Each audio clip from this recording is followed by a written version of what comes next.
is August and welcome to my YouTube channel. This is my first attempt at a YouTube video.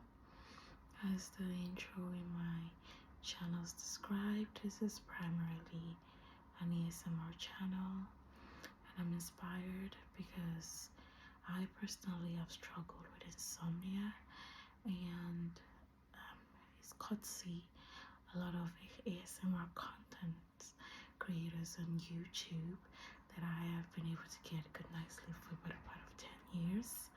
And I thought I was gonna try to give back. I was gonna try to create content designed toward ASMR as well.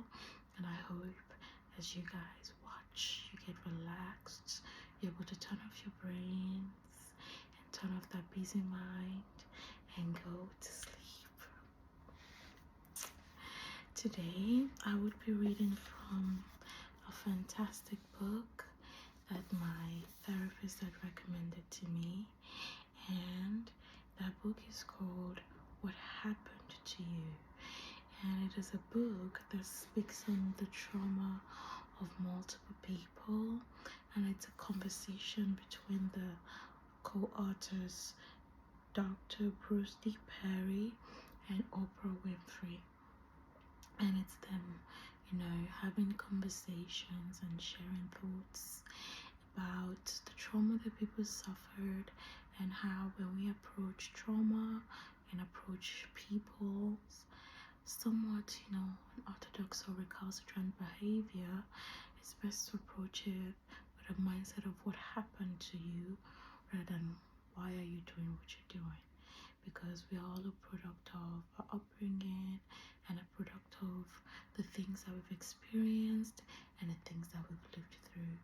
I hope this reading helps relax you and put you to sleep.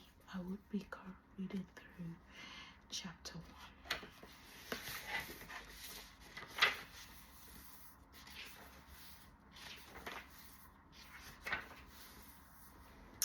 So, chapter 1 is titled Making Sense of the World.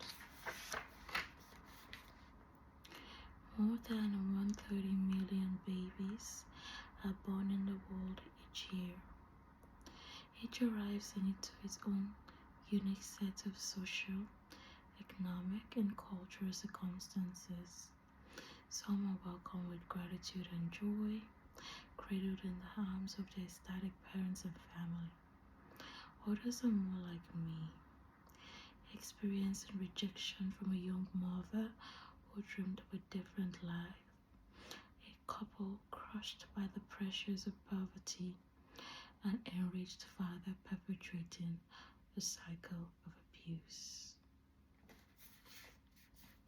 Yet, whether or not they are loved, every current and former newborn, that's you and me, shares one profound, important trait. Despite the myriad experiences into which we're born, we come into the world with an innate sense of wholeness. We don't begin our lives by asking, am I enough? Am I worthy? Am I deserving or lovable? Not one baby in the earliest moment of awareness asks, do I matter? Their world is a place of wonder, but with their very first breath, these tiny humans begin to try to make sense of their surroundings. Who will nurture and care for them? What will bring comfort? And for so many little ones, life begins to take its toll, with violent eruptions by the caregiver, or simple, the lacking of a soothing voice or gentle touch. In our first encounters, our human experiences diverge. The most pervasive feeling I remember from my own childhood is loneliness. My father and mother were together only once, underneath an old oak tree not far from the house where my mother, Venita, was reading Cosco, Mississippi.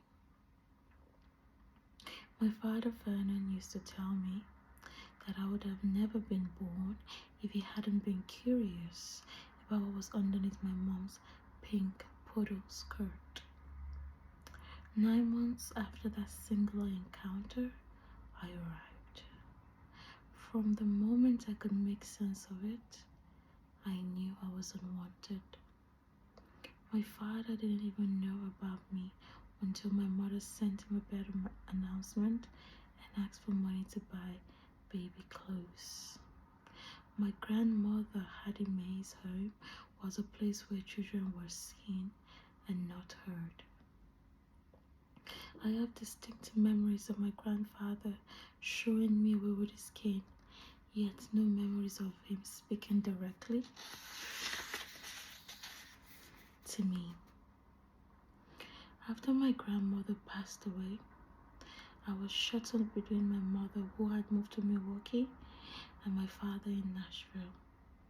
Because I didn't know either one, I struggled to develop strong roots or connections with my parent. My mother worked as a maid for $50 a week in Fox Point on the North Shore of Milwaukee, doing what she could to care for 3 young children.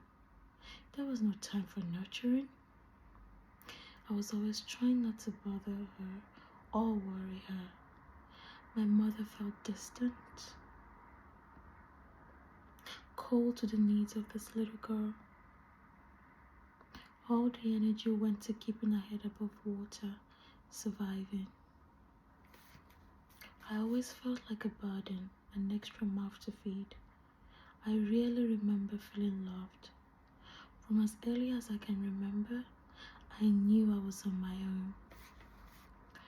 What I've learned from talking to so many victims of traumatic events, abuse, or neglect is that after absorbing all these painful experiences, the child begins to ache. A deep longing to feel needed, validated, and valued begins to take hold. As these children grow, they lack the ability to set a standard for what they deserve. And if that lack is not addressed, what is often followed is a complicated, frustrating pattern of self-sabotage, violence, promiscuity, and addiction. This is where the work begins. The work to excavate the roots that were put down long before we had the work to articulate what happened to us. Dr. Perry has opened my eyes to the ways in which powerful, frightening, or isolating sensory experiences that last mere seconds or are enduring for years can remain locked in our brains. Yet as our brains develop, constantly absorbing new experiences, while continuing to make sense of the world around us, every moment built upon all the moments that came before.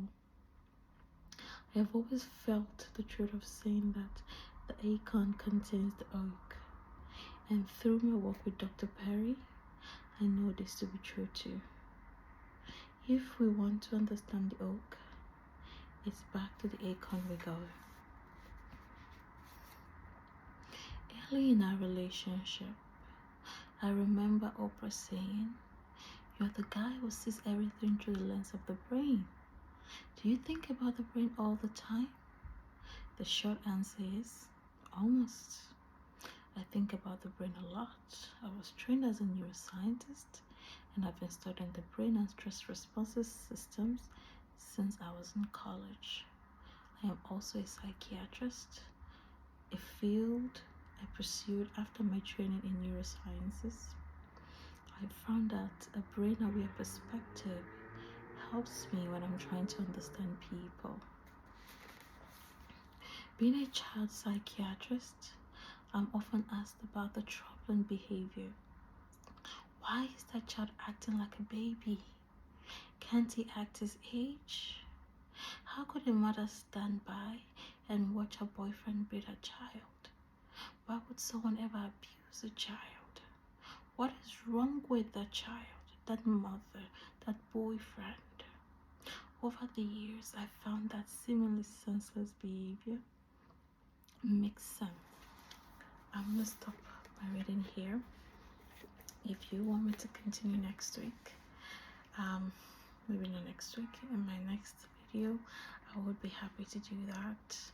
If there are other books you'd like me to read, I have a couple on rotation because I love to read that I plan to read to you guys, and hopefully that helps you sleep. I hope you've enjoyed today's video. Please don't forget to like and subscribe. I would love to hear from you guys about other kind of ASMR content you'd like to see. I have a couple of ideas myself, but I would love to hear from you, so I make sure I'm tailoring the content to your needs as much as I can. It's been amazing reading to you tonight. I hope you have a nice night. I hope your brain relaxes, and I hope your mind relaxes. And I can't wait to see you in the next video.